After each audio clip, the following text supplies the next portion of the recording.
শহীদকে ভালোবাসার কারণে ভালোবাসাটা শুধু কারবালায় নাই, এই ভালোবাসাটা কারবালা হয়ে মদিনায় চলে গেছে। কথা বলেন ঠিক না ঠিক? হুসাইনের রক্তগুলি সাথীদের শহীদদের রক্তগুলি নিয়ে আমি নবীজি আল্লাহর আদালতে যাইতেছি। ইবনে আব্বাস রে মক্কায় খবর দাও, আমার হুসাইন আর নাই, আমার হুসাইন কারবালায় শহীদ হয়ে গেছে। আখেরি সালাম ওহে নানা জান, আপনার হুসাইন যায় কারবালার ময়দান, গো নানা কারবালার ময়দান। কারবালার ময়দানে যাইয়া দিব গলা কাটাইয়া, আর নায়া শিব ফিরে নানা, আর নায়া শিব ফিরে মদিনা মুকাম। আপনার হুসাইন যায় কারবালার ময়দান। আখেরি সালাম লন, আখেরি সালাম লন ওহে নানা জান, আপনার হুসাইন যায় কারবালার ময়দান, গো নানা কারবালার ময়দান। যে আল্লাহ রাসূলের আব্বা আম্মাকে জাহান্নামী মনে করতে পারে, এর চাইতে ন্যাক্কারজনক আকীদা, নিকৃষ্ট মতবাদ পৃথিবীর মধ্যে কোন মুসলমানদের ভিতরে হতে পারে না। কথা বল ঠিক কিনা? একবারে নিকৃষ্ট এক বেদাতি আকীদা, নিকৃষ্ট আকীদা, যা শয়তান পর্যন্ত ডরায়, আজাজিল পর্যন্ত এই কথা শুনলে ডরায় যে সর্বনাশ আমার উপর আল্লাহ আসমান থেকে নাযিল গজব হিসেবে। মালিক ইবনে সানানা কেন নবীজি বললেন, দেখো তোমরা জান্নাতি মানুষের চেহারা দেখো, আমার রক্ত যার শরীরের মধ্যে লেগে গেল, মিশে গেল যার রক্তের সাথে, সে কখনো জাহান্নামে যেতে পারে না। আচ্ছা আপনারা বলেন, মালিক ইবনে সানানা আল্লাহর নবীকে মহাব্বতের জাতি ভালোবাসার জন্য আল্লাহর জান্নাতের সার্টিফিকেট নিয়ে তিনি চলে গেলেন। একবার জোরে বলা যাবে আল্লাহু আকবার? ওনার উত্তর কি ছিল? যে আমি জিন্দা থাকতে আল্লাহর হাবিবের রক্ত মোবারক জমিনে পড়তে দেব,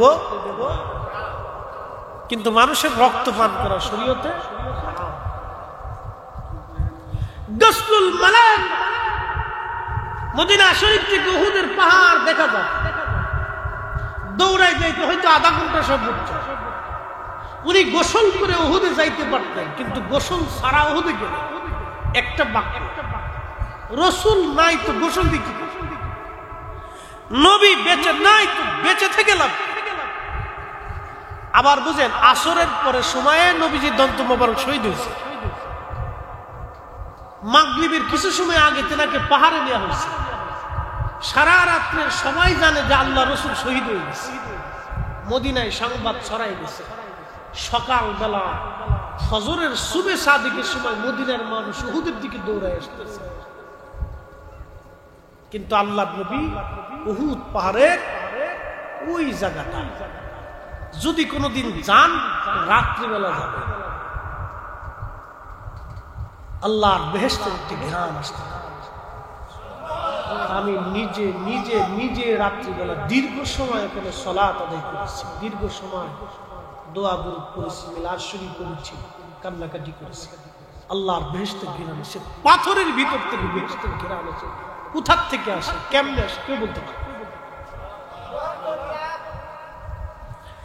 1450 বছর পরেও যদি হাবিবে কিবরিয়া অবস্থান করার জন্য জিবরাইল আমিন ওইখানে নবীকে সেবা করার জন্য ওই পাহাড়ের ওই অংশে প্রিয় নবীর রক্ত লাগার কারণে, নবীজির শরীর মোবারক লেগে থাকার কারণে যদি 1450 বছর পরেও আল্লাহর বেহেশতের ঘেরার আসে, যারা বলে রাসূল করিম আমাদের মতো, এদের মতো বিয়াক্কেল আল্লাহর দুনিয়াতে আর কেউ নেই। আমি তো বলে দিলাম রাত্রিবেলা কেউ বেজার হবেন না, মনে কষ্ট দেওয়ার জন্য আসলে বাস্তবতা থেকে বলতেছি। কয়েক ঘন্টা সময় ওখানে বসে থাকছে, আসতে মন চায়, এমন সুঘ্রাণ আসতে লাগলো। আল্লাহু আকবার। জায়গাটা সিমেন্ট দিয়ে লাগিয়ে দেওয়া হয়েছে, একটু জানালার মতো ফাঁকা করা হয়েছে, ভিতরে ঢোকা যায় না। মাথা প্রবেশ করায় নাক দিয়ে দেখলাম যে পাথরের ভিতর থেকে ঘ্রাণ আসতেছে, আল্লাহর মিশকের ঘ্রাণ আসতেছে। এত সুন্দর ঘ্রাণ পৃথিবীর কোন আতর। 1450 বছর, 1450 বছর। প্রিয় উপস্থিতি, এর কোনো ব্যাখ্যা নাই। বাস্তবতা না গেলে বুঝবেন না এটা কি। এই জন্য আল্লামা ইকবাল বললেন, কোরআনের মগজ বলো, ঈমানের রূহ বলো, ধর্মের প্রাণ বলো, সব কিছুর মূল আল্লাহর নবীর ভালোবাসা। কবি কাজী নজরুল ইসলাম, বাংলার কবি, কত চমৎকার করে সুন্দর করে তিনি লিখলেন, আল্লাহকে যে পাইতে চায় হযরতকে ভালোবেসে, আরশ কুরসি লৌহ কলম না চাইতে পেয়েছে সে। আল্লাহুম্মা সাল্লি আলা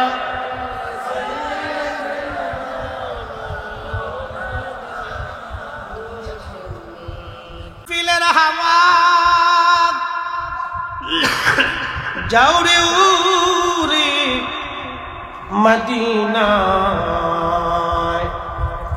আমাদের দুরূদ পৌঁছে দিও নূর নবীজির পাক রওজায়। আল্লাহুম্মা সাল্লি আলা মাশাআল্লাহ মুহাম্মদ ওয়া আলা আলি সাইয়্যিদিনা।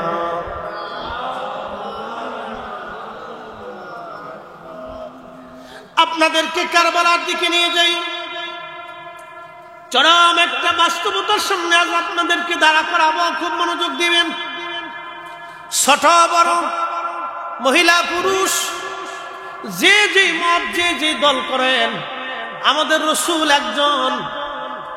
কি কথা কোন ঠিক কিনা? রাসূল আমাদের একজন, আমরা এক নবীর উম্মত। কথা বলেন ঠিক কিনা?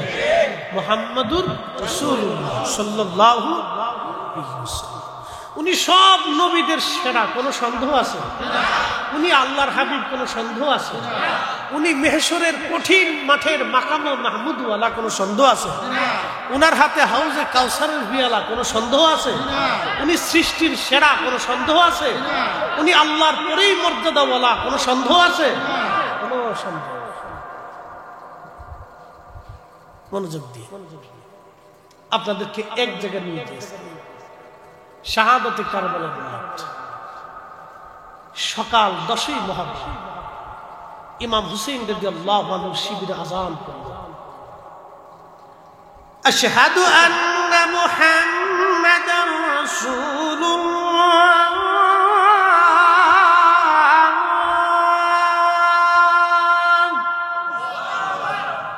খুব মনোযোগ দিয়ে ইমাম শিবিরে আযান করল।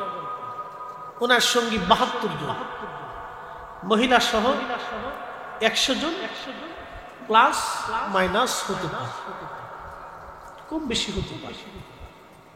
ওদিকে আর একটা আযান করছে,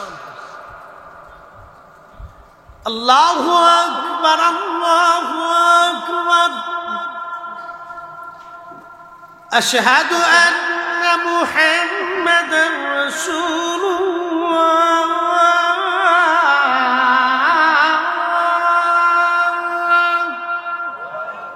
মনোযোগ দিয়ে এই 72-এর দলে আজান হলো, সামনে আরেকটা দল আছে 22 সেখানে আজান হলো। কোন আজান হক বলেন তো? হুসাইনি না ইয়াজিদি? একসাথে বলেন। যদি আপনি বলেন হুজুর হুসাইনি হক, তাহলে আমি বলবো হুসাইনের ভিতরেও কালেমা আছে, ইয়াজিদের মধ্যে কালেমা সেই।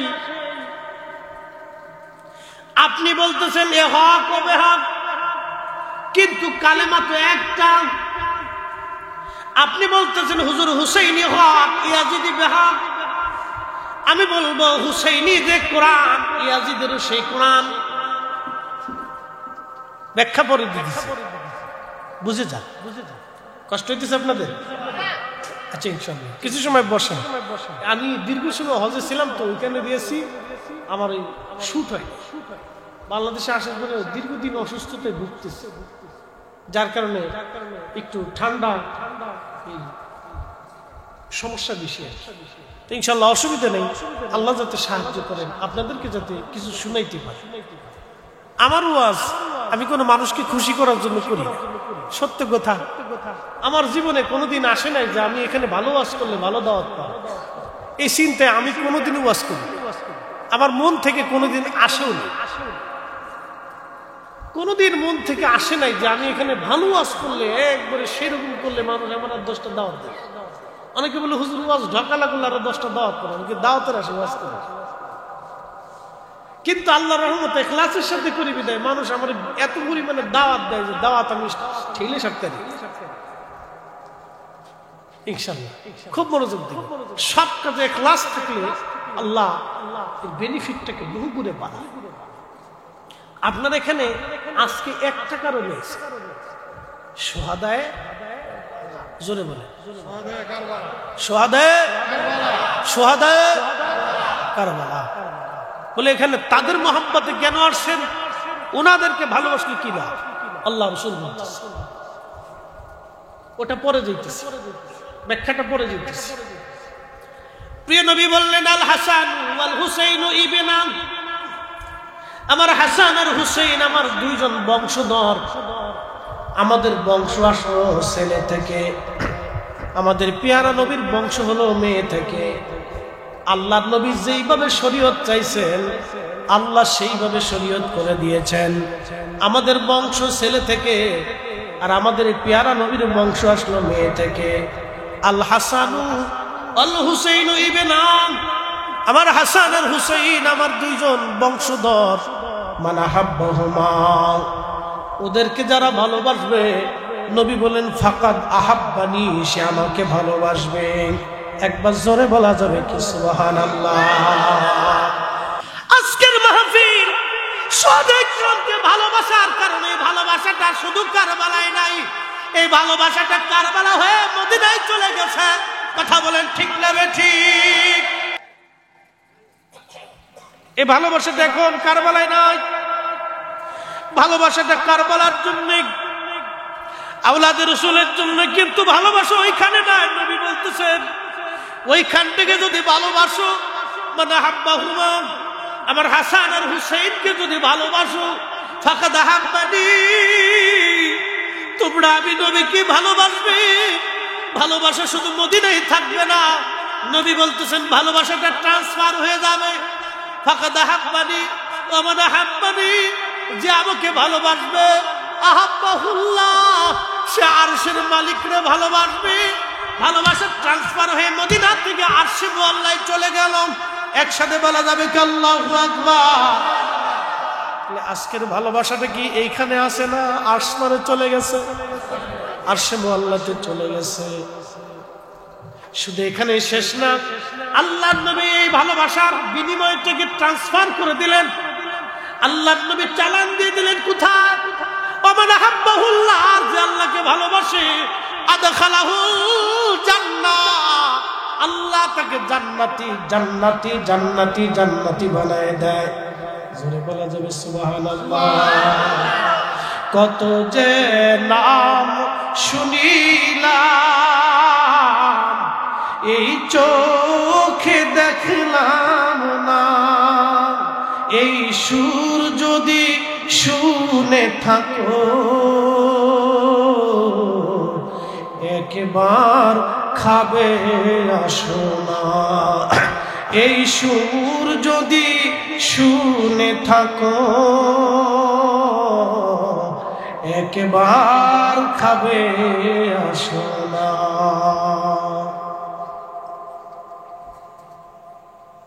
আইসা লাভ হয়েছে না লস? জোরে বলে লাভ হয়েছে। কেউ যদি মনে করে যে বেদাতি মাহফিল কপালের উপর ঠাড়া পড়ছে, বাকি যে কি কথা কয়ে লাভ নাই। আল্লাহ রসুলের হাদিস অনুযায়ী কপালের উপরে ঠাড়া পড়ছে, তার বাস্তব প্রমাণ হাদিসের পরের লাইনে আসে। তাদেরকে যারা কষ্ট দেবে,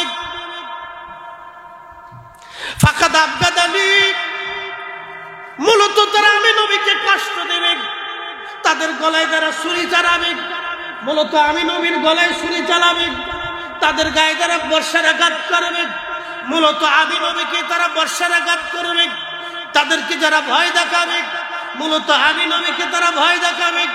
তাদেরকে যারা পানির কষ্ট দেবে, মূলত আমি নবীকে তারা পানির কষ্ট দেবে। তাদেরকে যারা তৃষ্ণার্ত রাখবে, মূলত আমি নবীকে তারা তৃষ্ণার্ত রাখবে। ওমান আবগাদানি ফাকাদ আবগাদাহুল্লাহ, যে আমাকে কষ্ট দেবে তারা মূলত আল্লাহকে কষ্ট দেবে। ওমান আবগাদাহুল্লাহ আদখালাহুন নার, আর যারা আল্লাহকে কষ্ট দিবে এই কষ্টের লাস্ট বেনিফিট আমার মালিক তাকে জাহান্নামী জাহান্নামী জাহান্নামী বানাবে। এই জন্য বললাম বেদাতের দোহাই দিয়ে কেউ যদি সুহাদে কারবালা মাহফিল থেকে চলে যায়, বুঝতে হবে কপালের মধ্যে ঠাড়া পড়ছে। কি কথা বলে? এই কথা বলেন, জোরে বলে। আমার ভাষায় না নবীর ভাষা, আমার ভাষায় না আল্লাহ রসুলের ভাষা, আল্লাহ রসুলের। এই জন্য সব জায়গায় আঙ্গুল দিতে হয় না, সব জায়গায় আঙ্গুল দিতে হয় না। কাঠে আঙ্গুল দিতে পারবেন, কিন্তু কারেন্টের তারে আঙ্গুল দিতে পারবেন। এই জায়গায় আঙ্গুল দিলে বিপদ। আপনি গিলাসে আঙ্গুল দিতে পারবেন, কিন্তু আগুনে আঙ্গুল দিতে পারবেন না। পানিতে আঙ্গুল ঢুকাইতে পারবেন, কিন্তু আগুনে আঙ্গুল ঢুকাইতে পারবেন না। সব জায়গায় আঙ্গুল দিতে যাবেন না, তা না হলে মহা বিপদ। এই বিপদ থেকে বাঁচার কোনো রাস্তা নাই। আবার বলি, খুব মনোযোগ দিবেন। হুসাইনি শিবিরেও কালেমা, ইয়াজিদ শিবিরেও কালেমা। হুসাইনি শিবিরেও কোরআন, ইয়াজিদ শিবিরেও কোরআন। হুসাইনি শিবিরে নামাজ, ইয়াজিদ শিবিরেও নামাজ। হুসাইনি শিবিরে আযান, ইয়াজিদ শিবিরে একই আযান। হুসাইনি শিবিরে যে ফাতিহা, ইয়াজিদ শিবিরে একই ফাতিহা। হুসাইনি শিবিরে যে যাকাত, ইয়াজিদ শিবিরে একই যাকাত। হুসাইনি শিবিরে যে রোজা, ইয়াজিদ শিবিরে সেই রোজা। হুসাইনি শিবিরে যে হজ, ইয়াজিদ শিবিরে একই হজ। তাহলে আপনারা বললেন ওরা বেহক এরা হক, কোন কারণ? একটা কারণে। কয় কারণ? যদি বলেন কয় কারণ? কারণটা কি? হুব্বে রাসূল, নবীর ভালোবাসা মূল কারণ ছিল। বলে ওদেরও তো সিফাতি মহাব্বত আছে, কিন্তু মহাব্বতের জাতি নাই। আপনাদেরকে এখন প্রশ্ন করি, আপনারা ইমাম হুসাইন রাদিয়াল্লাহু আনহুর গায়ে বর্ষা নিক্ষেপ করেন, যদি বলা হয় ওনার রওজা শরীফের দিকে আপনি ঢিল ছুঁড়ে মারেন, পারবেন? একসাথে বলেন। যদি 100 কোটি টাকা দিই? কারণ আপনি জানেন টাকা আমার আজ আছে কাল নেই, হায়াত আমার এখন আছে, 1 সেকেন্ড পরে নয়। কিন্তু হুসাইনের রওজা মুবারকের দিকে যদি ঢিল ছুঁড়ি, আমার ইহ পরকাল সব বরবাদ হয়ে যাবে। কথা কোন ঠিক কিনা? এই ভয়ে 1000 কোটি টাকা দিলেও আপনি ঢিল ছুঁড়ে মারবেন। এটার নাম মুহাব্বতের জাতি। মুহাব্বতে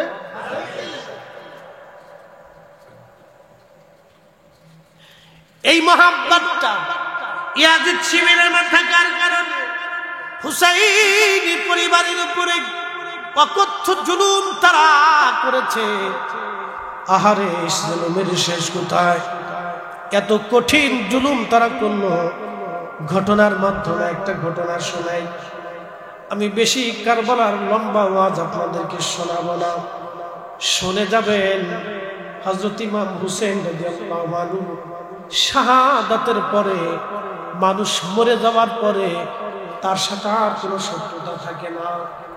একটা কথা মনে রাখবেন, একটা মানুষ মারা গেছে, মরে যাওয়ার পরে তার সাথে আর কোনো শত্রুতা নাই। আপনি তার দুর্নাম করার কোনো প্রয়োজন নাই, তার বদনাম করার প্রয়োজন নাই। সে মারা গেছে, সে আল্লাহর কাছে চলে গেছে। এখন ফায়সালা যিনি করবেন তিনি আমার আল্লাহ। এই জন্য মরা মানুষের সমালোচনা করা নিষেধ। মনোযোগ দিবেন বাবাজি, এটা দিলে অসুবিধা, খুব মনোযোগ দিবেন, কথাগুলি শুনে যাবেন। ইমাম হুসেন শহীদ হয়ে যাবার পরে ওরা ক্ষান্ত হয় নাই, ওনার দেহ মুবারক থেকে মাথা মুবারক কেটে ফেলে দেওয়া হলো। আহা, একটু চিন্তা করবেন, মাথা মুবারক আলাদা করে ফেলা হলো, দেহ মুবারক আলাদা করা হলো, মাথা মুবারক বর্ষার আগে ঝুলাইয়া তারা আনন্দ করতে লাগলো। কারবালায় বিজয় আনন্দ করতে লাগলো, বিজয়ের আনন্দ করতে লাগলো। এমন একজনের মাথা মোবারক যার নানার কালেমার সাক্ষ্য দিয়ে তারা আজান দিল, যার নানার কালেমার সাক্ষ্যর কারণে তারা এই দুনিয়াতে হেদায়েতের রাস্তা খুঁজে পাইল, যার নানার কালেমার সাক্ষ্যর কারণে তাদের পূর্বপুরুষরা হেদায়েত পেয়েছিল। যেই ফোরাত নদী পানি তারা হুসাইনি পরিবারকে দেয় নাই, মনোযোগ দিবেন, এই ফোরাত নদী দুনিয়ার কোন নদী না। এই ফোরাত নদীর উৎসটা হলো আল্লাহর জান্নাত থেকে। যে একটা গাছ আছে, গাছের নাম হচ্ছে আপনার সিদরাতুল মুনতাহার বড়ই গাছ। এই বড়ই গাছের তলদেশ থেকে আর এক বর্ণনায় আসছে জান্নাতুল ফিরদাউস থেকে এই নহরটা এসেছে। একটা নদীর নাম ফোরাত, আর একটা নদীর নাম নীল নদ। এই দুইটা নদীর উৎস হলো আল্লাহর জান্নাত থেকে। একবার জোরে বলা যাবে আল্লাহু আকবার। এই জন্য নদী কখনো শুকায় না। পৃথিবীর সব নদী শুকাবে, এই দুইটা নদী শুকাবে না। পৃথিবীর সব কুয়া শুকাই যাবে, কিন্তু কয়েকটা কুয়া পৃথিবীতে শুকাবে না। একটা জমজম কুয়া, আর একটা বীরে শিবা, আর কয়েকটা কুয়া আছে, যে কুয়ার ভিতরে আল্লাহ নবী থুতু মুবারক ফেলেছে। এই কুয়া কোনোদিন শুকাবে না। বন্ধ, মনোযোগ দিবেন, অ্যাটেনশন। ছেলেপেলেরা, ছোট ছোট বাচ্চারা বসো বসো, বসে পড়ো বাবা, বসে পড়ো, বসে পড়ো। ছোট বাচ্চা যারা আছে তোমরা বসে পড়ো, সকালে বসে পড়ো, বসো তোমরা, বসো। বসলে ভালো লাগবে। তোমাদের এই বয়সে আমরা কত বসে বসে ওয়াজ শুনছি। কিছু শুনলে কিছু শিখা যায়। আপনি যেটা এই মনে করেন যে 10 দিন পড়িয়ে না পাবেন, আজকে শুনে আপনার আমার কাছ থেকে ক্লাস নিয়ে গেলে সেটা আপনি পাই যান। পড়ার সাথে শোনার কথা মনে থাকে বেশি। অনেকে দেখবেন পরে মনে থাকে না, কিন্তু শুনলে মনে থাকে। তো শোনাটা মনে থাকবে, এগুলি জানার বিষয় আছে। আপনি ফোরাত নদী আল্লাহর জান্নাত থেকে এটা নহর সৃষ্টি হয়েছে। এই হাদিস পড়তে পড়তে আপনার কয়েক হাজার হাদিস পড়ার পরে আপনি পাবেন। আমরা 20 বছর পড়তে পড়তে এগুলো পেয়েছি। ফোরাত নদী জান্নাতের নদী। এই নদী পৃথিবীর শেষ প্রান্তে। এই নদী সহিহ বুখারীর কিতাবুল ফিতানের ভিতরে আসছে। এই নদী তখনই শুকাবে যখন নদীর ভিতর থেকে স্বর্ণের পাহাড় ভেসে উঠবে। একসাথে বলা যাবে সুবহানাল্লাহ। কিন্তু বিপর্যয়, এই নদীর ভিতর থেকে পানি শুকিয়ে যাবে, স্বর্ণের পাহাড় ভেসে উঠবে।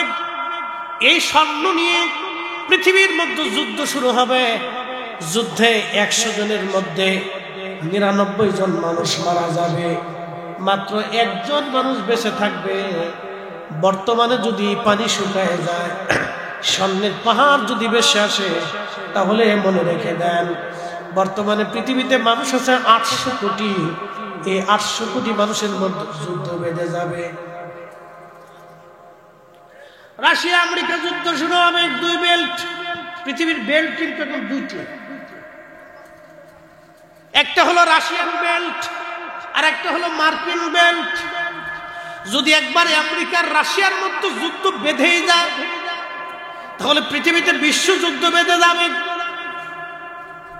পারমাণবিক যুদ্ধ বেঁধে যাবে, যার যত পারমাণবিক অস্ত্র আছে বোমা আছে মারতে থাকবে। একটা পর্যায়ে পৃথিবীর বর্তমান সভ্যতা ধ্বংস হয়ে যাবে। আহা, কত মানুষ মরে যাবে তার কোনো হিসাব নাই। পৃথিবী ধ্বংসস্তূপে পরিণত হয়ে যাবে। আল্লাহর নবী বলেন, উম্মত তোমরা শুনে নাও, এই নদী শেষ হয়ে যাবে। নদীর নাম কি? ফোরাত। নদীর নাম কি? আসছে কোথার থেকে? জান্নাত থেকে। একসাথে বলা যাবে আল্লাহু আকবার। আর জান্নাত থেকে আসলে কার উসিলা? আমার রাসূলের উসিলা। কিন্তু তার দৌহিত্রটা ওই ফোরাতের পরে আজকে পানি পায় না। বুঝে যেত, তার দৌহিত্রটা ওই ফোরাতের তীরে পানির অপেক্ষায় কাতর ভাবে তাকিয়েছে, কিন্তু পানি দেয় নাই। খাজা বাবা আজমির যদি আনা সাগরের পানি একটা লুটার ভিতরে আনতে পারে, তাহলে হুসাইন আল্লাহর দরবারে আরজি করার সাথে ফোরাত নদীর পথ পরিবর্তন হয়ে হুসাইনের শিবিরের ভিতরে ফোরাতের পানি চলে আসতো। উনি যদি আল্লাহর কাছে বলতেন, কিন্তু না বলেন নাই। সেদিন পানি খান নাই, পানি নেন নাই, পরিবারকে পানি দেওয়া হয় নাই। উনি অপেক্ষায় ছিলেন, পানি বিহীন শহীদ হয়েছেন একটা কারণে। আজকের মাহফিল যদি হুসাইন ওই দিন বিজয় হতো আর উনি ওই দিন পানি না পেয়ে শহীদ না হতো, তাহলে আজকের মাহফিল হতো না, আশিকদের চোখের পানি ঝরতো না, আর আশিকদের গুনাহ মাফ হতো না, আশিকদের জন্য জান্নাতের দরজা খুলে যেত না। শুধু হুসাইন শহীদ হয়েছে এই উম্মতকে নাজাতের জন্য, বেহেশতের রাস্তা দেখানোর জন্য। কথা বলেন ঠিক কি? ওনাকে যারা ভালোবাসবে তারা হাসতে হাসতে জান্নাতে।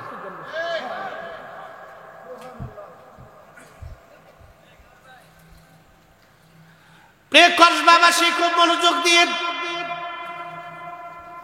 ওই ফোরাত নদীর পানি শুকিয়ে যাবে, সামনের পাহাড় বেশি উঠবে, পৃথিবীতে যুদ্ধ শুরু হবে।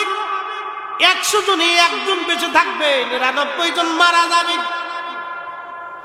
বর্তমানে মানুষ আছেন 800 কোটি, 100 কোটির মধ্যে মাত্র 1 কোটি বেঁচে থাকবে, 99 কোটি মানুষ মারা যাবে। তাহলে 800 কোটি মানুষের ভিতরে মাত্র সারা পৃথিবীতে 8 কোটি মানুষ বেঁচে থাকবে, বাকি সব মানুষ যুদ্ধ করতে করতে মারা যাবে। এই ঘটনাটা কিয়ামত আসার আগে ঘটবে দুনিয়াতে। ওই ফোরাত নদীকে কেন্দ্র করে, ওই ফোরাত নদীকে কেন্দ্র করে ঘটনা ঘটবে। ওই ফোরাতের তীরে হুসাইন অপেক্ষায় রইলেন, তার ছোট্ট বাচ্চাকেও সেই দিন পানি দেওয়া হয় নাই। আর এই ফোরাতের তীরে ওনাকে শহীদ করার পরে ওনার মাথা মোবারক আলাদা করে বেঈমানের দলেরা বর্ষার আগে বিদায়া আনন্দ মিছিল করতেছিল, বিজয় আনন্দ, বিজয়ের আনন্দ করতেছিল। দেহ মুবারক, জুব্বা মুবারক খুলে ফেললো। এই যে জুব্বা দেখেন, এই জুব্বাটা আজকের পোশাক না, আজকে এই জুব্বার ইতিহাস আপনাদেরকে বলে দিয়ে যাই। জুব্বার ইতিহাস আজকে শুনে যাবেন। এই জুব্বাটা কিন্তু আজকের পোশাক না। এই জুব্বাটা আদম আলাইহিস সালামকে যখন জান্নাত থেকে আল্লাহ দুনিয়ার মধ্যে পাঠাইলেন, জান্নাতি পাতা দিয়ে ওনার লজ্জা স্থান আবৃত করলেন। কিন্তু এটা কতদিন থাকবে?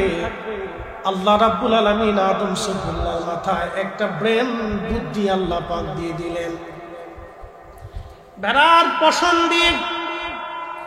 এগুলি পাবেন না, এগুলো একটা ক্লাস আগে বলছি, এগুলো শুনলে উপকার হবে। ছেলেরা এগুলো শোনো, খালি ফেসবুক সরকারের উচিত এই যে এটা বন্ধ করছে, এটা সারা জীবনের জন্য বন্ধ করে দিলেন। প্রধানমন্ত্রী দোয়া করতাম, কথা কর না কেন?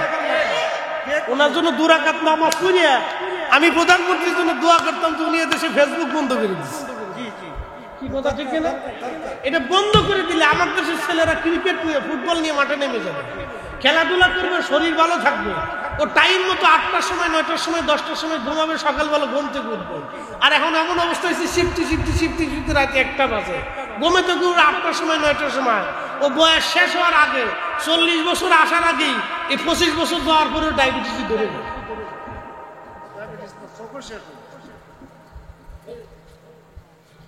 আমি প্রধানমন্ত্রীকে একটা 2 রাকাত নামাজ পড়িয়ে ওনার জন্য দোয়া করতাম, যদি ফেসবুক বন্ধ করে দিতে চিরদিনের লেগে বাংলাদেশ নিষিদ্ধ করে দিই।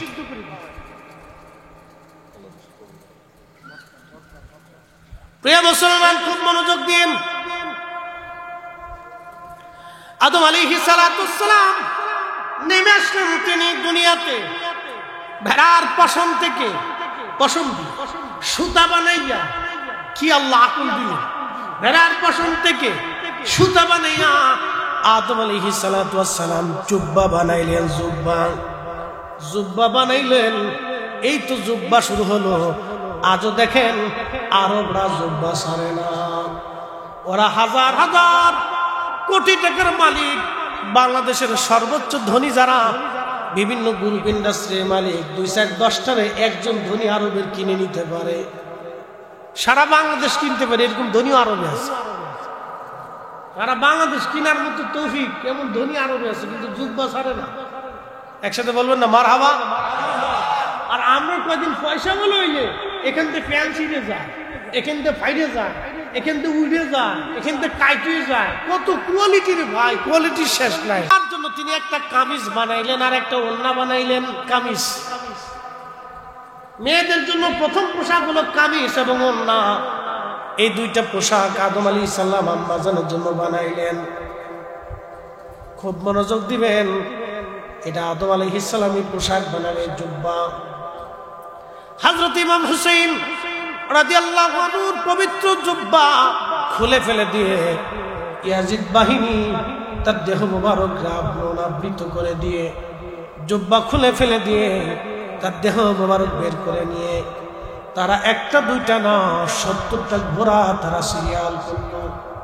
আপনারা জানেন যুদ্ধের ঘোড়াগুলি, যে ঘোড়াগুলি মাল টানে অথবা কাজ করে অথবা যুদ্ধের জন্য দৌড়ের জন্য ব্যবহার করা হয়, এই ঘোড়ার পায়ের নিচে লোহা দিয়ে আপনার ব্যবহার করা হয়। পায়ের নিচে, খুরের নিচে লোহা ব্যবহার করা হয়, যাতে খুরটা ভেঙে না যায়, ছিঁড়ে না যায়, ফেটে না যায়, ঘোড়া যাতে পড়ে না যায়। যুদ্ধের ঘোড়াগুলি সিরিয়াল করে নিয়ে হুসাইন রাদিয়াল্লাহু আনহুর দেহ মোবারকের উপরে ইয়াজিদ শিবিরের সৈন্যরা দেহ মোবারকের উপরে ঘোড়া দাবড়াইতে লাগলো। ঘোড়ার পায়ের আঘাতে আঘাতে দেহ মোবারক থেকে গোশত চামড়াগুলি খসে খসে পড়তেছিল। কারবালার ময়দানের করুণ দৃশ্যটা দেখার পরে ফাতেমা রাদিয়াল্লাহু আনহার কন্যা, আরে জান্নাতের সদস্য হযরত যায়েনব রাদিয়াল্লাহু আনহা ভাইয়ের এই করুণ অবস্থা দেখে সহ্য করতে না পেরে দৌড়ায় আসলো। ইমাম হুসাইন রাদিয়াল্লাহু আনহুর দেহ মোবারকের পাশে দাঁড়িয়ে মদিনার দিকে তাকাইয়া তিনি কাঁদতে লাগলেন আর ডাকতে লাগলেন, ইয়া মুহাম্মাদাহু, ইয়া মুহাম্মাদা। ওগো নানাজান, আপনি দেখেন আপনার হুসাইনের সঙ্গে আপনার উম্মত কেমন ব্যবহার করতেছে।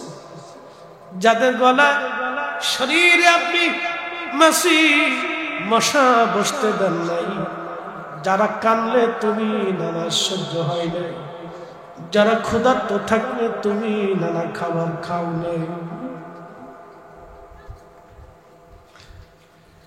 ঠিক তখনই ইবনে আব্বাস আল্লাহর ঘরের সঙ্গে হেলান দিয়ে, কাবা শরীফের সঙ্গে হেলান দিয়ে তিনি ঘুমিয়ে পড়লেন আসরের নামাজের পরে। স্বপ্নের মধ্যে দেখলেন আল্লাহর নবীজি মক্কার দিকে দৌড়ায় দৌড়ায় আসতেছে।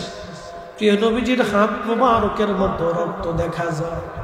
আল্লাহর নবীর গা মুবারকে, জুব্বা মুবারকে ধুলাবালি লাগা, নবীজির চুল দাড়ি মুবারক এলোমেলো।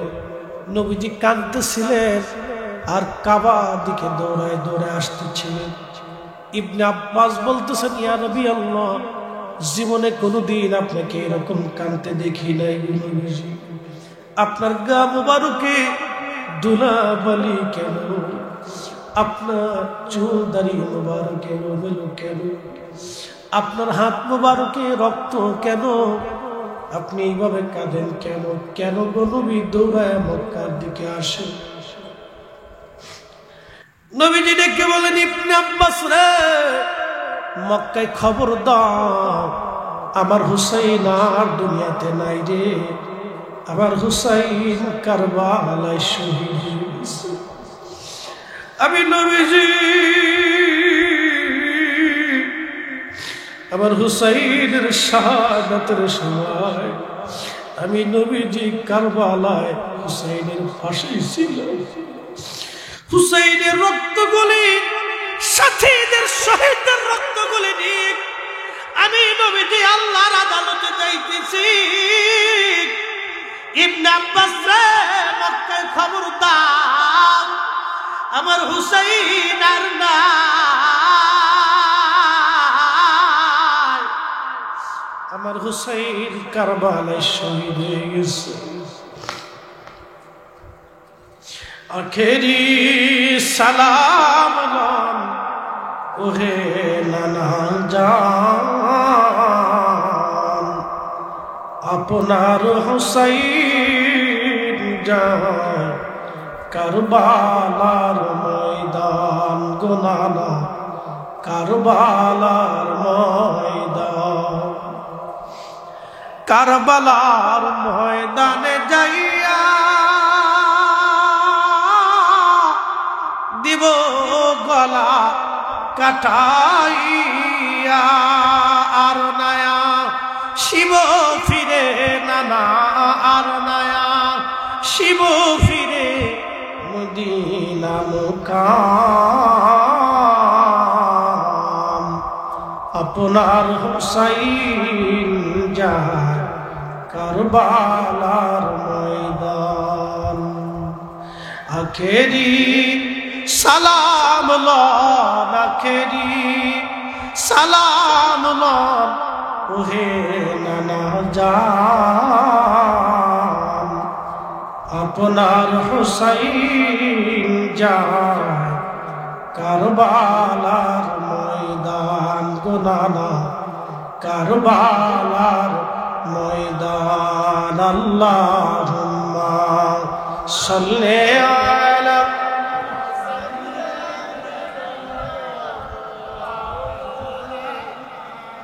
মুহাম্মাদ ওয়া আলা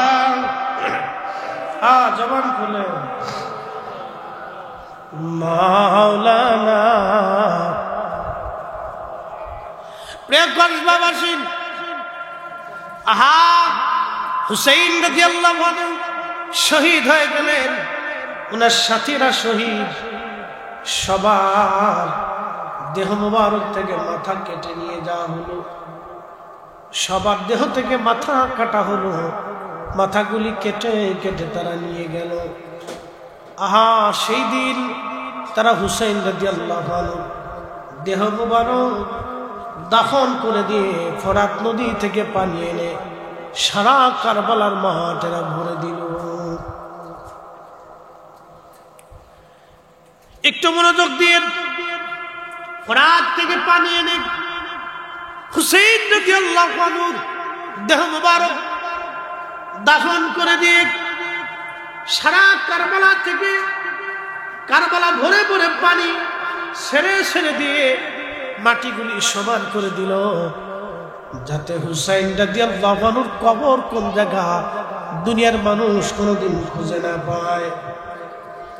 ওদের চিন্তা ছিল হুসাইনের কবর যাতে খুঁজে না পাওয়া যায়, ওনার মাজার যাতে কোনোদিন খুঁজে পাওয়া না যায়, সেই জন্য তারা মাটি সমান করে দিয়ে পানি দিয়ে তারা একবারে সমান করে দিল, যাতে হুসাইনের মাজার কোথাও খুঁজে না পাওয়া যায়। কিন্তু আল্লাহর সিদ্ধান্ত ছিল ভিন্ন। ওরা যদিও শত্রুতা করেছে, যদি ওদের সিদ্ধান্ত ভিন্ন, কিন্তু আল্লাহর সিদ্ধান্ত আলাদা। একসাথে বলা যাবে আল্লাহু আকবার। এখানে একটা চমৎকার ঘটনা আছে, খুব মনোযোগ দিয়ে, উহুদের সাথে মিলে যাবে। হুসাইন রাদিয়াল্লাহু আনহু দেহ মুবারক মাটির নিচে, কবর কোথায়? কোনো চিহ্ন নেই। সারা এলাকায় কবরের চিহ্ন হারিয়ে ফেললো, পানি দিয়ে সমান করে দিয়েছে, যাতে কোথাও কবরের চিহ্ন খুঁজে পাওয়া যায়। আহা, ওরা চলে গেল।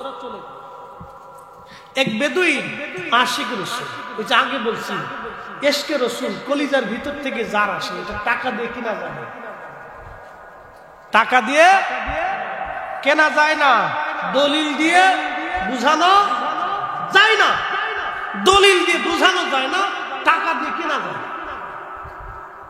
এটা আল্লাহ যারা দয়া করে তার কলিজার ভিতরে আল্লাহ দিয়ে দেয়, মনোযোগ দিবে।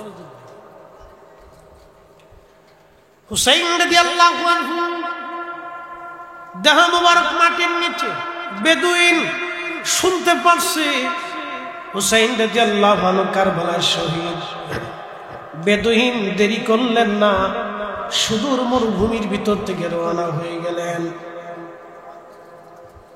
মরুভূমির ভিতর থেকে আসিয়া কারবালাতে উপস্থিত হইয়া বেদুইন সারা কারবালার মানুষদেরকে জিজ্ঞাসা, কারবালাবাসী তোমরা বলো আমার হুসাইনের কবর কোন জায়গা আছে?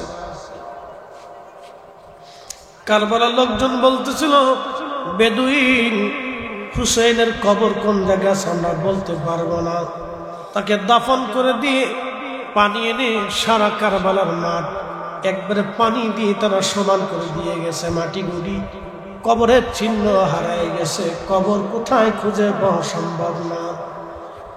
ওই বেদুইনের চিন্তা, ইমাম ইবনে কাসির আল বাদায় ওয়ান নেহার মধ্যে ঘটনাটা লিখতেছেন, বেদুইনের চিন্তা আসলো আমার হুসাইন জান্নাতের যুবকদের সর্দার, আল হাসান আল হুসাইনু সাইয়্যিদা শাবাবি আহলিল জান্নাহ, সে জান্নাতের যুবকদের সর্দার।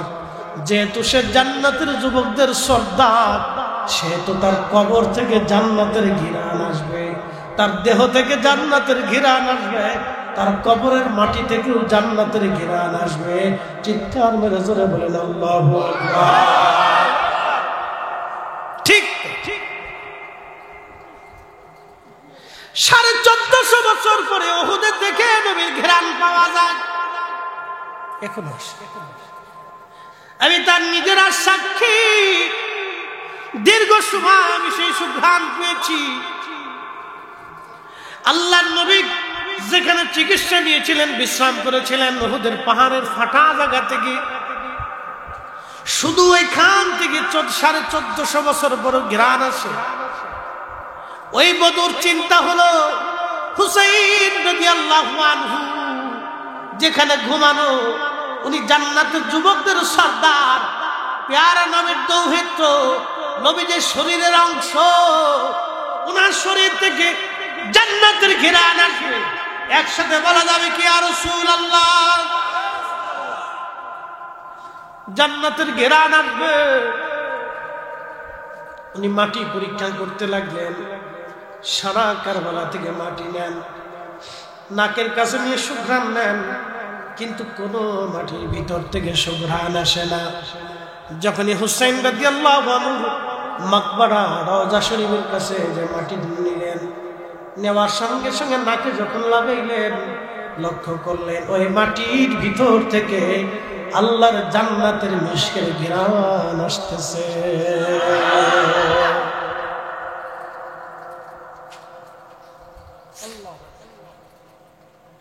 ঠিক তখনই বেদুইন কেঁদে ফেলছে, শুনছো কারবালাবাসী, আসো, পাইছি আমি হুসাইন রাদিয়াল্লাহু আনহুর মাকবারা, এই মাটির ভিতর থেকে জান্নাতের ঘ্রাণ আসতেছে।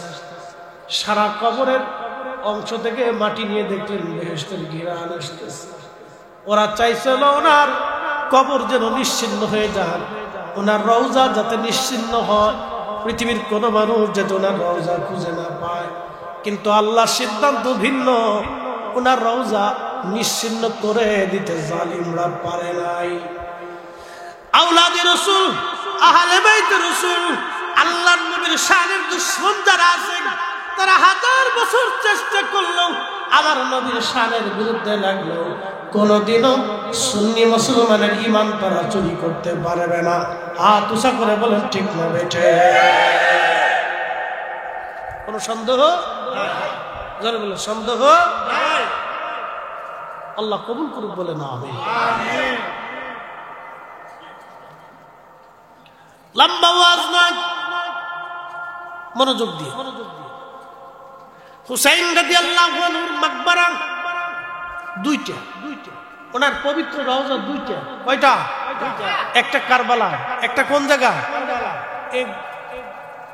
মাথা মুবারক বিহীন যে দেহ মুবারক, এটা কারবালাতে। আর পবিত্র মাথা নিয়ে ইয়াজিদ বাহিনী নিয়ে গেল, ওই সে বর্ষার আগে ঝোলানো ছিল।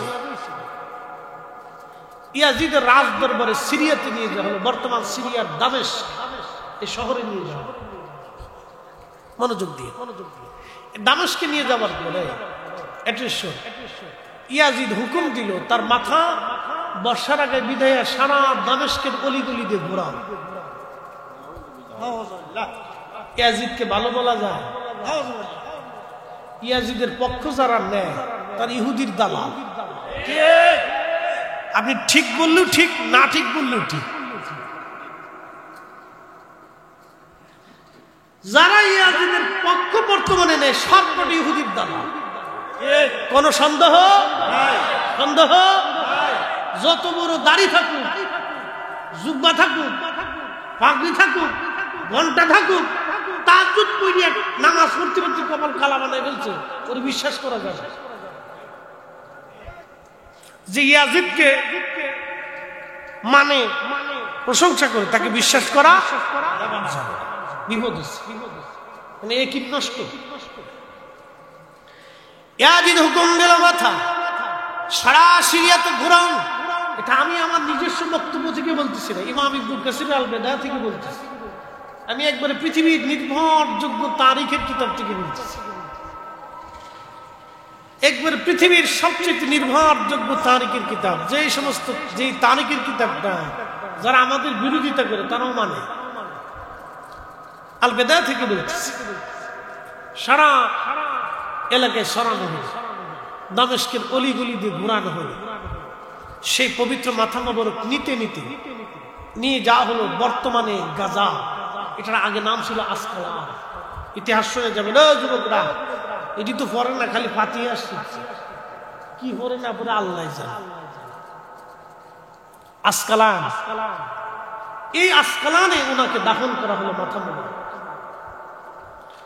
দাফন করার 470 বছর পর, মনে রেখেন 530 হিজরি, ওনার ইন্তেকাল 60 হিজরি, 530 হিজরি, 470 বছর পর, 470 বছর পরে ওই গাজার আসকালানটা খ্রিস্টানরা দখল করে নিল। এখন যেমন ইসরায়েল দখল করে নিছে, ওই সময় খ্রিস্টানরা দখল করে নিয়ে গেল। মিশরের যিনি রাষ্ট্রপ্রধান তিনি চিন্তা করলেন, আমার সাইয়্যিদ হুসাইন রাদিয়াল্লাহু আনহুর পবিত্র মাথা মোবারক আসকালানে খ্রিস্টানদের অধিকারে থাকবে তা হয় না। এই পবিত্র মাথা মোবারক যে কোনো মূল্যে নিয়ে আসা লাগবে, কারণ ওইখানে থাকলে ওনার যথেষ্ট সম্মান হবে না। মিশরে নিয়ে আসলে ওনার যত উপযুক্ত সম্মান দিয়ে আমরা মিশরে রেখে দিব। গভর্নর বা রাষ্ট্রপ্রধান তিনি প্রস্তাব দিলেন খ্রিস্টান বাহিনীর কাছে। ওরা বলল মাথা নিয়ে যাও। ওই মাথা দিয়ে তো আমাদের কোনো কাজ নাই, কিন্তু মাথা তো নিবা, বিনিময় ছাড়া আমরা মাথা দেব না। বলে কি পরিমাণ তোমরা চাও? বলে 30,000 স্বর্ণের দিরহাম দেওয়া লাগবে। 30,000 স্বর্ণের দিরহাম, 60 কত? বর্তমানে শত শত কোটি মার্কিন ডলার। 30,000 দিরহাম। মিশরের রাষ্ট্রপ্রধান চিন্তা করলেন টাকা চলে যাক, কিন্তু আওলাদ রাসূল সুলতান কারবালা জান্নাতের যুবকদের সর্দার, ওনার পবিত্র মাথা আমি আনবো, এনে মিশরে দাফন করব। এর চাইতে পরম সৌভাগ্য আমার জীবনে আর হতে পারে না। আল্লাহু আকবার। আজকের মাহফিল সোহাদায়ে, যারা বলেন সোহাদায়ে লাভ না লস, কি পরিমাণে কোনো হিসাব আছে বলতে পারবো? বিগয়রি হিসাব, বুঝে যাবে। হাজরাতে ইমাম হোসেন রাদিয়াল্লাহু আনহুর মাথা মোবারক আনতে যাওয়া হলো মিশর থেকে সৈন্যবাহিনী নিয়ে, উলামা ইকরাম নিয়ে, মন্ত্রী পরিষদ, আমির উমরা নিয়ে। বাদশা নিজে রওনা হয়ে গেলেন, কিন্তু রওজা শরীফে যাওয়ার আগে সবাই পায়ের জুতা খুলে ফেললেন। মারহাবা কর, মারহাবা। কিসের জুতা? পায়ের জুতা। জোরে বলে পায়ের জুতা। আদব না বিয়াদব? আদব। জোরে বলে আদব। আমি নিজে দেখছি হেরেমে কাবা শরীফে হাজিরা জুতা পাই দিয়ে তব দিচ্ছে। আহা, বড় দুঃখজনক। ইসলামটা কি নজদিরা একটা রুচিহীন করে দিচ্ছে। আমার কাছে আশ্চর্য না, বড় আশ্চর্য। বলে হুজুর আশ্চর্য হচ্ছেন কেন? বলতেছি, আপনারা যে কাবা শরীফে দলিল দিতেছি, একবারে আমি কোরআন হাদিসের দলিল দেব, একবারে বাস্তব দলিল শুনে যান। কষ্ট হচ্ছে? হাত উঁচা করে বলেন তো আল্লাহু আকবার। হাত নামান। এবার আসেন দলিল। মাকামে ইব্রাহিম, আপনি কি হজে গেছেন? না, যাওয়ার সুযোগ নেই। বাইতুল তো গেছেন না? আচ্ছা, মাকামে ইব্রাহিম, দুইজন আমার দুই ভাই আছেন, আরো আছেন যারা হজে গেছেন বা উমরা গেছেন বা চাকরি গেছেন। মাকামে ইব্রাহিম, হযরত ইব্রাহিম আলাইহিস সালামের কদম মুবারকের দাগ সাপ পাথরের ভিতরে বসে গেছে। আর হুজুর করিম সাল্লাল্লাহু আলাইহি সাল্লামের কদম মুবারকের দাগ পাথরের ভিতরে মেরাজে যাওয়ার সময় বাইতুল আকসাতে যে পাথরের উপর কদম রয়েছিল, সেই বাইতুল আকসার পাথর এখনো বাইতুল আকসাতে আছে। মারহাবা কর। সেই পাথর থেকে আমাকে, যিনি আমার সাথে ছিলেন একজন মাওলানা, তার সিলেটে বাড়ি, তার নাম খাজা মাইনুদ্দিন আহমদ জালালাবাদী, উনি ওনার মামা বলি, তো বলতেছে, মামা আজকে উহুদে এইখানে যে সুঘ্রাণটা আমি পাইছি, আল্লাহর কসম, আমি সেই সুঘ্রাণটা বাইতুল আকসাতে নবীজির কদম মুবারকের সাপ থেকে পেয়েছি। আমি বললাম, মামা তাহলে আমাকে বাইতুল আকসাতে নিতে হবে, নিয়ে যান। সেখান থেকে একই রকম সুঘ্রাণ আমি পাইছি। আজকে উহুদে যে সুঘ্রাণ পেয়েছি, উনি এর আগে যাই নাই কখনো। ওই দিন রাত্রিবেলা আমার কেন জানি মন শুধু বারবার টানতেছে। আমি বললাম যে চলেন না, এখন রাত হচ্ছে, একটু উহুদের ওইখান থেকে ঘুরে আসি। কত জায়গা দোয়া করছি, তা আল্লাহ রাসূল এখানে বিশ্রাম করছিলেন, তো এখানে বসে দোয়া। তা আমার সাথে আরো 2-3 জন হাজি, সবাই আলেম। তাহলে ঠিক আছে, তাহলে চল ওইখানে যেই সুঘ্রাণটা, তখন মনোযোগ দিন। কথাটা খুব গুরুত্বপূর্ণ। ইব্রাহিম আলাইহিস সালামের কদম মুবারকের সাপ, এটার নাম মাকামে ইব্রাহিম আলাইহিস সালাতু ওয়াস সালাম। এখন এখানে আরো হাজিরা আছেন, বলেন মাকামে ইব্রাহিম, ওখানে ইব্রাহিম আলাইহিস সালামের মাকাম। এর অর্থ হলো ওই পাথরের উপরে পা রেখে ইব্রাহিম আলাইহিস সালাম কাবা ঘরের পাথর গাঁথতেন, আর ইসমাইল আলাইহিস সালাম পাথর এনে এনে দিয়েছেন, আর ওই পাথরের উপরে পাড়া দিয়ে এই পাথর অটোমেটিক ভাবে উপরে উঠে যাইত। হ্যাঁ না, ওই যে আরো জোরে আমাদের লিফট, এটা বিজ্ঞানের যন্ত্র দিয়ে টেনে উঠানো হয়, আর ইব্রাহিম আলাইহিস সালামের লিফট কদম মুবারকের সাপ মাকাম ইব্রাহিম, এটা অটোমেটিক উঠতে থাকতো, নামতে থাকতো। আরো জোরে বলে, হ্যাঁ না, আরো জোরে বলে। তেলের গাড়ি তেলে চলে,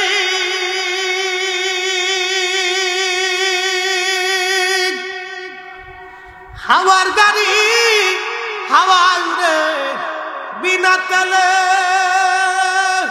চালায় গাড়ি নবী সুলাইমান।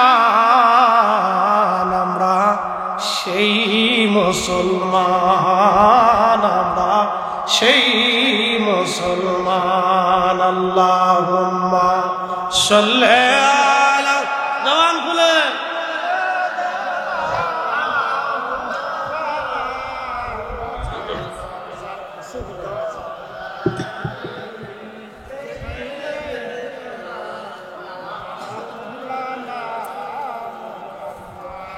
আপনাদের মনে কষ্ট হইতেছে, এই দুরুদের আওয়াজটা দুর্বল লাগতেছে।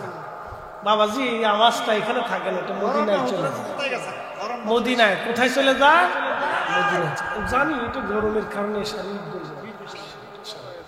রাত তো কম হয়েছে না, 12টা বাজে, ওয়াজও কম হয়েছে না, 1.5-2 ঘন্টা চলে। কেমনে চলে গেছে আমি নিজেও জানি না। একসাথে বলবেন না মারহাবা। ওয়াজও কিন্তু কম হয়েছে না, প্রায় 1.5-2 ঘন্টা চলতেছে। কোথায় দিয়ে টাইম চলে গেছে আমরা নিজেও জানি না। গরমের ভিতরে আপনারা বসে রয়েছেন, এটা টাকার জন্য না, এটা আল্লাহর এবং সোহাদে কারবালার মহাব্বতে বসে রয়েছে। এটা নির্ভেজাল মহাব্বত। কি ভেজাল? জোরে বলে। যে চোখে পানি আসছে এটার ভিতরে ভেজাল আছে? নামাজ পড়ছেন ভেজাল থাকতে পারে, বলে ভেজাল কেমন? ইখলাসের ভেজাল। রোজা রাখছেন ভেজাল থাকতে পারে, ওই মুখে ফাঁসা কথা আইছে বা মিশে কথা কইছেন বা কারো গালি টালি দিচ্ছেন বা কারো গিবত করছেন, ভেজাল হইতে পারে। জাকাত দিচ্ছেন ভেজাল হইতে পারে, বলে কেমন? এই যে আপনি জাকাত দেওয়ার সময় চিন্তা করছেন যে মানুষ আমাদের খুব হ্যাঁ ক্রেডিট চিন্তা করছে, এটা আসতে পারে, অন্তরে আসতে পারে, খায়েশ আসতে পারে, ওটা আপনারও আসতে পারে, আমারও আসতে পারে। তাহলে বুঝে গেলে এখানে ভেজাল আসতে পারে। জাকাতে ভেজাল আসতে পারে, আপনার এই ইবাদতগুলির ভিতরে আপনার ভেজাল আসতে পারে, কিন্তু রসুলের মহাব্বতের যে চোখের পানি, আহলে বাইতের মহাব্বতের চোখের পানির ভিতরে বিন্দু মাত্র ভেজাল নাই। আজকে ঠিক করলেন কে? জোরে কর। এটার ভিতরে ভেজাল ভেজাল। এই জন্য এই পানি দিয়ে আল্লাহ 7টা জাহান্নামের আগুন কাল্লা নির্বাহ। বিরাট বড় দামি, আজকে ব্যাখ্যা করে বুঝাইছি, বিরাট দাম। এটার দাম আর ওজন আপনি নিজে মাপতে পারবেন। সারা পৃথিবীর সমস্ত সৃষ্টির পানি এক পাল্লায় দিবেন, আর আল্লাহ রসুলের মহব্বতের চোখের পানি আর এক পাল্লায় দিবেন। 1 ফোঁটা পানি, মাছির মাথার পরিমাণ পানি এক পাশে দিবেন, तमाम সৃষ্টির পানি আর এক পাশে দিবেন, কিন্তু ওই পানির ওজন এই পানির কাছে কিছুই হবে না। সুবহানাল্লাহ। এত দামি পানি, এত ওজনওয়ালা পানি, তো মনে রাখবেন, টিভি বলে যায় না। জবান খুলে দেন, একসাথে জবান খুলে পড়ি আল্লাহুম্মা সাল্লি আলা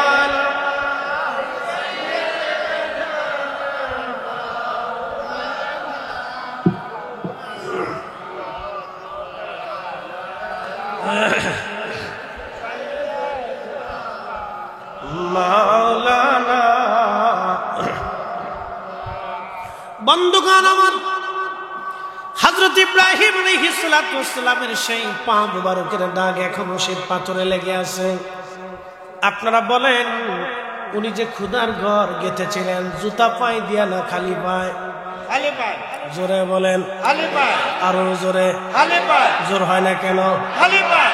মুসলমান জুতা পায়ে দিয়ে ঘর তা করে লজ্জা করা উচিত। আল্লাহর খলিল নিজে এই ঘরকে এত ইজ্জত দিয়েছে, ঘরের ইজ্জত আমরা দিইনি, স্বয়ং আল্লাহ দিয়েছে। মুসলমান ওই যে মুসলমান নজদি মুসলমান, ইয়াজিদি মুসলমান, কি মুসলমান? কথা কন না। তার মধ্যে হুব্বে রাসূল নাই, আদব নাই, কথা কন না। কি মুসলমান? বুঝতে পারছেন না? হক কথা কইলে অনেকেই কবেন যে হুজুর আমাদের বিরোধিতা করতেছি। বিরোধিতা করতেছি না তো ভাই, হ্যাঁ বোঝার জন্য বলছি, ঠিক বোঝানোর জন্য বলছি। রওজা শরীফে 3 প্রকারের হাজি, মদিনাতে রওজা শরীফে ঢোকার সময় 3 প্রকারের হাজি দেখবে। 1 প্রকারের হাজি সেলফি হাজি। কি হাজি? কি হাজি? পুরো সর্বনাশ, সে সেলফি তোলার লেগে পাগল হয়ে গেছে। আমি একটাকে দেখতেছি ভিডিও করে, সে দেখাইতেছে আর জোরে জোরে বলতেছে রওজা শরীফ পাকিস্তানে মনে হচ্ছে। আমার কাছে মন চাইছিল জুতা দিয়ে বাইরে রওজা শরীফের এখান থেকে বের করে আল্লাহ হাবিবের রওজা মোবারকের পাশে। আমি চিন্তা করলাম এখানে আল্লাহ হাবিবের রওজা মোবারক। আহা, এই হাজিরা নিজেরও বুঝে না যে কোথায় দাঁড়াইছে। আমি আপনাকে বলতেছি, আল্লাহ রসুল বলছেন আল আনবিয়া ওয়া হিয়াউ, নবীরা জিন্দা। নবীরা জিন্দা। নবীরা কি? জিন্দা। আমার নবী দেখতেছে ওইখানে বসে বসে যে আমার উম্মত কি আসছে। আহা, এই জন্য আল্লাহ রসুল বলতেন আমার উম্মত মান দারা কবরি ইমান।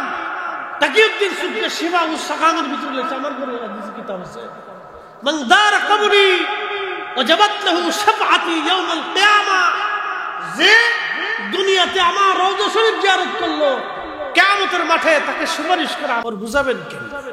এই পাগল ছাগল দেশে যে কত জন্মাইছে, আগাছা, এগুলি কি আগাছা। হক কথা বললে, শক্ত কথা বললে অনেকে হয়তো বেজার হবে, আমাদের বিরোধিতা করতেছে। না, বিরোধিতা না, এটা আমাদের ইশকে রসুল, কলিজাতে রসুলের মহব্বত বিন্দু মাত্র আসিবিদা আমাদের কলিজার ভিতরে এটা বাঁধে। কি কথা কর না কেন? কলিজার ভিতর কি হয়? বাঁধে, কষ্ট হয়। এই কথা আমরা বরদাস্ত করতে পারি। এটা নাফরমানি মূলক কথা, উম্মতকে ধ্বংস করার কথাই।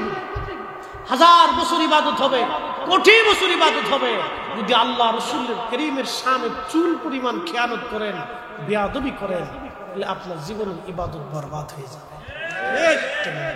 শেষ। রওজা শরীফে আর এক প্রকারের হাজি পাবে। এ হাজি শুধু সালাম দিয়ে চলে যায়, কিন্তু কোনো অনুভূতি নেই, অনুভূতি নেই। সে বুঝে আসছি, নবী মরে গেছে, সালাম দিয়ে চলে যায়, আসসালাতু ওয়াসসালামু আলাইকা ইয়া রাসূলুল্লাহ, এরকমই মনে করে আসসালাতু ওয়াসসালামু আলাইকা ইয়া রাসূলুল্লাহ। আবার কিছু হাজি আছে রওজা শরীফে ঢোকার সময় সে অজর দ্বারা কান্না করতে থাকে। আহারে, এমন একটা জায়গা আসছে রাহমাতুল নবী রওজা মুবারক, যেখানে আল্লাহ নবী ঘুমাই রয়েছে, আমার দেখতেছে। সে কাচুমুচু হয়ে ভয় পায়। এদেরকে দেখলে ওই পুলিশ আর দেশের মতো আরা মনে করে বেদাত, বুঝছেন? সেটা জানাচ্ছে, দেখলে কান্না করলে তো বেদাত। আমরা রসুলের মহব্বত করলে আমরা হয়েছি বেদাতি, আপনারা সেলফি তুললে ওরা হয়েছে দাতি। কি কথা কর না কেন? আমরা বেদাতি আর ওরা হলো দাতি। ওখানে দাঁত জ্বালাইছে আর আমরা দাঁত হয়েছে।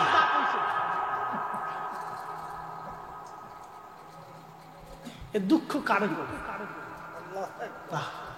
ও যত বেদাতি সেটা ছাতা দেখার সময় আমাদের আল্লাহ রাসূল বলেছেন, উম্মত তুমি জাহান্নাম থেকে বাঁচো, জাহান্নাম থেকে বাঁচো, জাহান্নাম থেকে বাঁচো। তোমার ভাইকে একটা খেজুরের দানা খাওয়া হলো, জাহান্নাম থেকে বাঁচো। তোমার ভাইয়ের সাথে একটা মুস্কি হাসি দিয়ে কথা বলে হলো, তুমি জাহান্নাম থেকে বাঁচো। আমরা জাহান্নাম থেকে বাঁচার জন্য, আল্লাহর রোশানল থেকে, ক্রোধ থেকে বাঁচার জন্য আমরা রাসূল কারীমের বারগাহে শাফাআতের আশায় আমরা কান্না করি। কথা কোন ঠিক কিনা? বেদাতি সাদাতি যাই বলুন, ও ছাতা দেখার সময় আমাদের মনে রাখবে। প্রিয় মুসলমান, অনেক কথা বলেছি।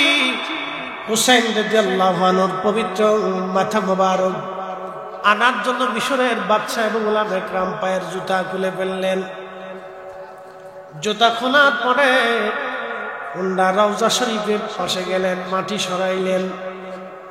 মাটি সরাইয়া যখন মাথা মোবারক বের হয়ে আসলো, অ্যাটেনশন, 470 বছর আগে, 470 বছর আগে যেইভাবে ওনাকে দাফন করা হয়েছিল, 470 বছর পরে ওইভাবেই আছে।